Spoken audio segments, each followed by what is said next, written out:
നമുക്ക് ഫോറക്സ് മാർക്കറ്റിൽ XIUSD ഗോൾഡിന്റെ ഒരു അനാലിസിസ് എങ്ങനെയാണ് എന്ന് നോക്കാം. ഈ ഒരു അനാലിസിസ് എന്ന് പറയുന്നത് ഇന്ന് മാർക്കറ്റ് ഓപ്പണിംഗ് ടൈം മുതൽ ഏകദേശം ഇന്ത്യൻ ടൈം ഒരു 3 PM വരെയുള്ള മാർക്കറ്റിന്റെ മൂവ്മെന്റിനെ ബേസ് ചെയ്തിട്ടുള്ള ഒരു അനാലിസിസ് ആണ്. ഇന്ന് ജൂലൈ 17th ആണ്. ഗോൾഡിന്റെ ഓവറോൾ മാർക്കറ്റ് ട്രെൻഡ് എന്ന് പറയുന്നത് സെൽ ട്രെൻഡ് കണ്ടിന്യൂ ചെയ്തുകൊണ്ടിരിക്കുകയാണ്. ഇന്നലെ ഈവനിങ്ങും വളരെ വലിയ സെല്ലായിരുന്നു ഉണ്ടായിരുന്നത്. അപ്പൊ നിലവിൽ സെൽ ട്രെൻഡ് തന്നെയാണ് ഓവറോൾ മാർക്കറ്റ് ട്രെൻഡ് ഉള്ളത്. പക്ഷെ ഇന്നത്തെ ഒരു മൂവ്മെന്റ് എന്ന് പറയുന്നത് രണ്ട് സൈഡിലേക്കുമാണ്, അതായത് സൈഡ് വേസ് മാർക്കറ്റ് ആണ്. അതുകൊണ്ട് തന്നെ വളരെയധികം റിസ്ക് കൂടിയിട്ടുള്ള മാർക്കറ്റാണ്. റെസിസ്റ്റൻസ് ആൻഡ് സപ്പോർട്ട് വളരെയധികം ആക്റ്റീവ് ആയിട്ടുള്ള ഒരു മാർക്കറ്റാണ്. അതുകൊണ്ട് തന്നെ മറ്റ് സ്ട്രാറ്റജികളൊക്കെ ഉപയോഗിക്കുന്ന ആളുകൾക്ക് വളരെയധികം റിസ്ക് കൂടിയിട്ടുള്ളതും അതുപോലെ തന്നെ ലോസ് വരികയും ചെയ്യുന്ന ഒരു മാർക്കറ്റാണ്.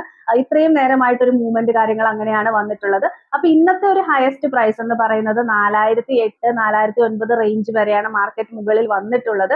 അതിനുശേഷം റിജക്ഷൻ വന്നിട്ട് ഏകദേശം 3970 അടുത്തേക്കാണ് മാർക്കറ്റ് ഇന്ന് ഡൗൺ ആയിട്ടുള്ളത്. അപ്പൊ നിലവിൽ 3970 മുതൽ 3984 വരെയുള്ള റേഞ്ചുകൾ വളരെ സ്ട്രോങ് ആയിട്ടുള്ള സപ്പോർട്ട് ഏരിയ ആയിട്ടാണ് ആക്ട് ചെയ്യുന്നത്. ആ ഒരു ഏരിയയിൽ നിന്ന് ബൈ എൻട്രികൾ പ്ലേസ് ചെയ്യുകയാണ് എങ്കിൽ വളരെ നല്ല പ്രോഫിറ്റ് നമുക്ക് എടുക്കാനായിട്ട് സാധിക്കും. അതുപോലെ തന്നെ 3998 മുതൽ 4007-8 വരെയുള്ള റേഞ്ചുകൾ വളരെ സ്ട്രോങ് ആയിട്ടുള്ള റെസിസ്റ്റൻസ് ഏരിയ ആയിട്ടാണ് ആക്ട് ചെയ്തുകൊണ്ടിരിക്കുന്നത്.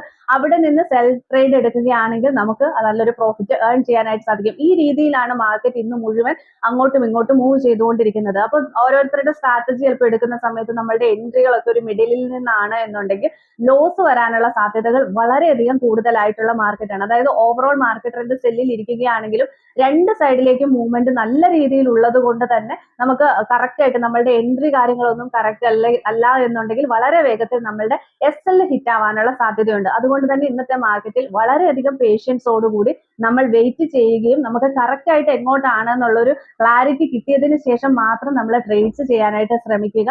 4008 ബ്രേക്ക് ചെയ്തൊരു ഗ്രീൻ ക്യാൻഡിൽ ക്ലോസ് ചെയ്ത് കഴിഞ്ഞാൽ വീണ്ടും 4012 4018 4028 റേഞ്ചുകളിലേക്ക് മുകളിലേക്ക് പോകാനുള്ള സാധ്യതയുണ്ട്. അതുപോലെ തന്നെ 3970 ബ്രേക്ക് ചെയ്ത് കഴിഞ്ഞാൽ 3968 3950 റേഞ്ചുകളിലേക്ക് മാർക്കറ്റ് ഡൗൺ ആകാനുള്ള സാധ്യതയുണ്ട്. ഈ രണ്ട് ഏരിയകൾ ബ്രേക്ക് ചെയ്താൽ മാത്രമാണ് മാർക്കറ്റ് മുകളിലേക്കും അതുപോലെ തന്നെ മാർക്കറ്റ് കൂടുതൽ താഴേക്ക് ഡൗൺ ആകാനുള്ള സാധ്യതകളും ഉള്ളത്. അതുകൊണ്ട് തന്നെ വളരെ പേഷ്യൻസോടെ വെയിറ്റ് ചെയ്തിട്ട് മാത്രം ഇന്ന് കൂടുതൽ ട്രേഡ്സ് എടുക്കാനായിട്ട് ശ്രമിക്കുക. അതായത് ഈ നിമിഷം വരെ ഒരു ലോങ് റണ്ണിനുള്ള സാധ്യതകൾ വളരെയധികം കുറവാണ്. അപ്പൊ അതുകൊണ്ട് സ്കാൽപ്പിംഗ് ട്രേഡ് കാര്യങ്ങളൊക്കെ അത്യാവശ്യം നല്ല രീതിയിലേക്ക് നമുക്ക് എടുക്കാനായിട്ട് സാധിക്കും. ഒരു ലോങ് റൺ ഒക്കെ ചെയ്യാൻ ആഗ്രഹിക്കുന്ന ആളുകൾ നല്ല രീതിയിൽ പേഷ്യൻസോടെ വെയിറ്റ് ചെയ്തതിനു ശേഷം മാത്രം ട്രേഡ്സ് പ്ലേസ് ചെയ്യാനായിട്ട് ശ്രമിക്കുക.